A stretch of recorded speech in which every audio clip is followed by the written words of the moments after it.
been a time where someone has prayed for you and you didn't realize it at the time, but you found out later? I had that happen and I was blown away. Let me tell you about it. I was 26 years old at the time and just got out of a very abusive relationship. I was a single mom with a 2-year-old and really was a wreck. Things were not going well. I was actually a bit suicidal, and it was requested that I not be alone. I could barely take care of myself, let alone my 2-year-old child. So my parents lived maybe 3 states away, and they talked and they prayed, and they just really felt like my mom was the best person to come be with me. So she left and she packed her bags and came to be with me for about 6 weeks. What I didn't know at the time was every day I'd get up and when I went to work or whatever I did, my mom would pray. Several times a day, she'd pray for me. She'd pray in my house, outside of my house. She'd walk the property where my house would be. And she would pray a fervent prayer, earnestly. She was desperate for God to answer prayers and to help her daughter through this very difficult time. My mom kept a journal. She had this prayer journal, and she would date everything. And I guess I probably get that from her. She dated the journal and the prayers that she prayed while she was at my house. About a week later, my dad called my mom, my mom was still with me, and he said, you know what, I just got this letter from someone that the family had known for years, but we hadn't seen him in like 14 years. And he just felt at the time when he wrote the letter that he just got this overwhelming urge of, I need to pray for Jan. She's, not doing so well. He didn't know what was going on. And so he wrote my parents to see if it would be okay if he contacted me. So my parents would talk like every day and pray, and my mom would give updates on how I was doing. So my dad said, what do you think? And my mom agreed, well, maybe this is a good situation.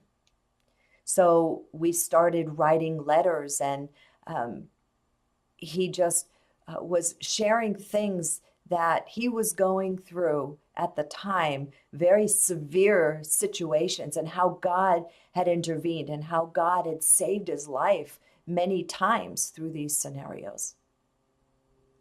2 years later, I married this man, my husband to this date, now almost 25 years.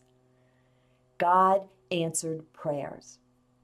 It was maybe 10 or 15 years later that my husband and my mom and I were talking, and we were going through some of her stuff and her journals and her writings, and she kept that letter from my husband.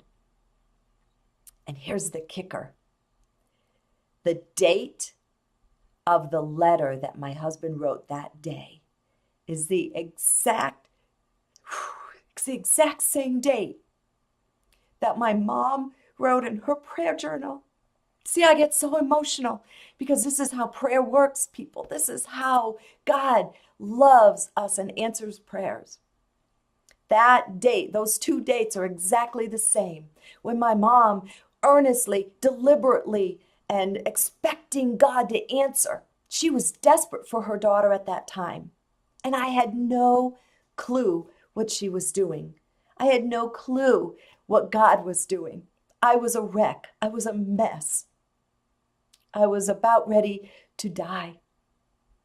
And God intervened in a way that my mom couldn't, my dad couldn't, but they prayed and they saw the answers that God provided. See, prayer works and God cares. The effective, fervent prayer of a righteous man avails much. And I saw that. There's proof of that, of what my mom did during those 6 weeks.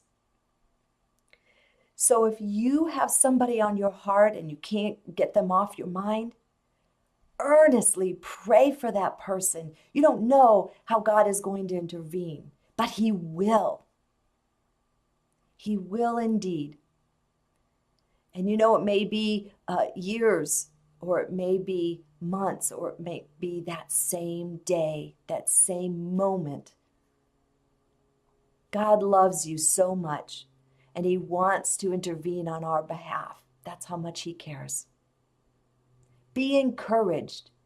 Pray earnestly and expect God to answer your desperate prayers. Pray like it all depends on God. Because newsflash, it does. It all depends on God. I hope that this has encouraged you.